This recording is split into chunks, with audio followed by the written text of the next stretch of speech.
اور ان کی کتاب کو ذمہ لیا کہ میں اس کی حفاظت کروں۔ انا نحن نزلنا الذکر و انا لہ لحافظون۔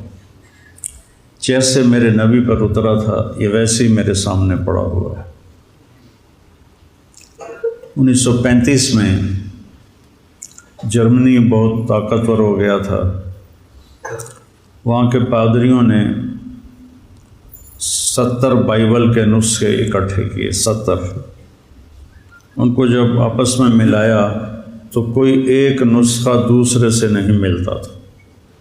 اس میں کچھ اور لکھا ہوا ہے، اس میں کچھ اور لکھا ہوا ہے، اگلے میں کچھ اور لکھا ہوا ہے، اگلے میں کچھ اور لکھا ہوا ہے۔ تو انہوں نے اس پر قیاس کرتے ہوئے قرآن اکٹھا کیا۔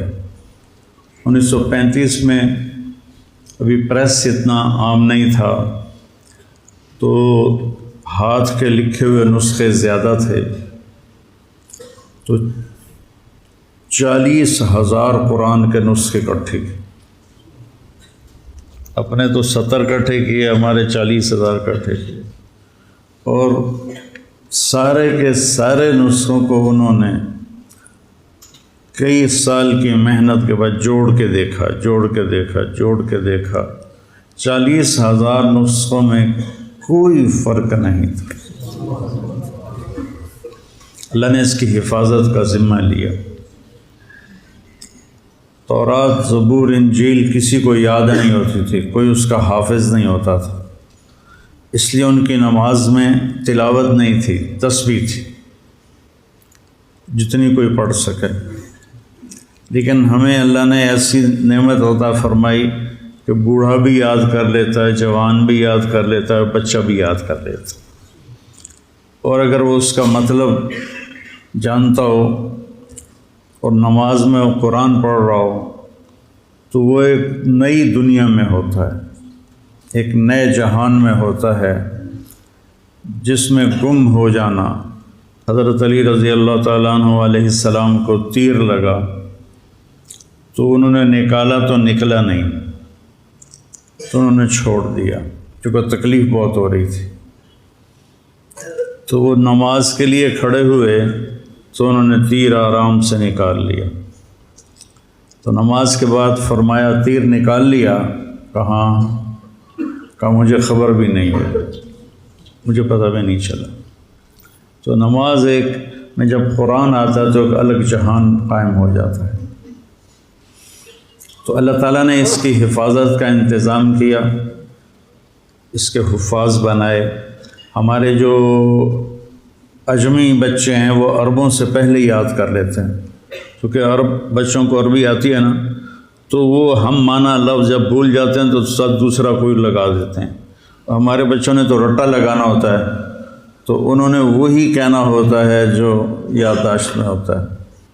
تو اللہ نے اس کی حفاظت کا اس طرح انتظام فرمایا۔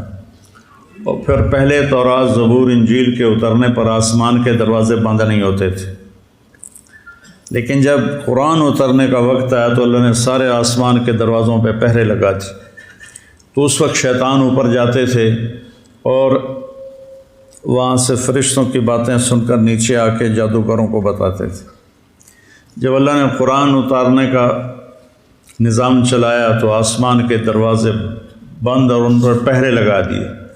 اب جب کوئی الا من استرق السماء فاتبعه شهاب ثاقب، جب کوئی شیطان اوپر چڑھتا تھا تو فرشتے اس پر آگ برساتے تھے، وہ جل کے بھسم ہو جاتا تھا۔ تو اللہ نے قرآن کی حفاظت کا اس طرح انتظام کیا۔ اور پھر میرے نبی نے فرمایا وَإِذَا الْتَبَسَتْ عَلَيْكُمُ الْأُمُورُ كَقِطْعِ اللَّيْلِ الْمُظْلِمِ فَعَلَيْكُمْ بِالْقُرْآنِ۔ جب رات اندھیری کی طرح فتنے چھا جائیں اور ہاتھ کو ہاتھ سجھائی نہ دے تو تم قرآن کو مضبوطی سے پکڑ لے کہ اس میں کوئی چیز داخل نہیں کر سکتا، نہ نکال سکتا ہے نہ داخل کر سکتا ہے۔ یہ اللہ کا ایسا خوبصورت نظام ہے اس میں۔ فَإِنَّهُ مَاحِلٌ مُصَدَّقٌ وَشَافِعٌ مُشَفَّعٌ۔ اس کا جھگڑا بھی اللہ قبول کرے گا، اس کی شفاعت بھی اللہ قبول کرے گا۔ مَنْ جَعَلَهُ أَمَامَهُ قَادَهُ إِلَى الْجَنَّةِ۔ جو قرآن کو آگے رکھے گا۔ آگے رکھنے کا مطلب ہے کہ اپنے آپ کو قرآن کی زندگی کے تابع کر دے گا۔ قرآن جس زندگی کو بتاتا ہے یہ اس کے تابع ہو جائے گا اور اپنی ساری خواہشات کو اس پہ قربان کر دے گا۔ تو ساقہ الی الجنہ، قرآن اس کا ہاتھ پکڑ کے اس کو جنت میں پہنچا دے۔ من جعلہ خلف ظہرہ، جو اسے پیٹھ کے پیچھے پھیر کر دے گا۔ کیا مطلب کہ قرآن کی زندگی کا پابند نہیں رہے گا اور اپنے نفس کا غلام بن جائے گا۔ بئس عبد الدرہم، بئس عبد الدینار و عبد الدرہم و عبد القطیفہ، جو پیسے کے غلام بن جائیں گے، جو زیب و زینت کے غلام بن جائیں گے، قرآن کو پیچھے پھینک دیں گے، اس کے مطابق عمل نہیں کریں گے، تو ساقہ الی النار، تو اس کو دھکا دے کے جہنم میں گرا دے گا۔ تو بھائیو، یہ بہت بڑی نعمت ہے، اس کی تلاوت بھی کیا کرو۔ اور اب اتنے ترجمے ہو چکے ہیں قرآن کے، کچھ وقت نکال کر اس کا ترجمہ بھی پڑھا کرو کہ اللہ کیا کہتا ہے۔ آپ کی آسانی کے لیے کہتا ہوں، قرآن میں 99 دفعہ 89 یا ایھا الذین آمنوا آیا ہے۔ یہ صرف اللہ نے ہم سے بات کی ہے۔ یا ایھا الناس سب سے بات کر رہا ہے۔ یا ایھا الذین کفروا کافروں سے بات کر رہا ہے۔ یا اہل الکتاب یہود و نصارہ سے بات کر رہا ہے۔ یا ایھا الذین ہادوا صرف یہودیوں سے بات کر رہا ہے۔ قل یا ایھا الکافرون صرف کافروں سے بات کر رہا ہے۔ پھر کہتا ہے یا ایھا الذین آمنوا۔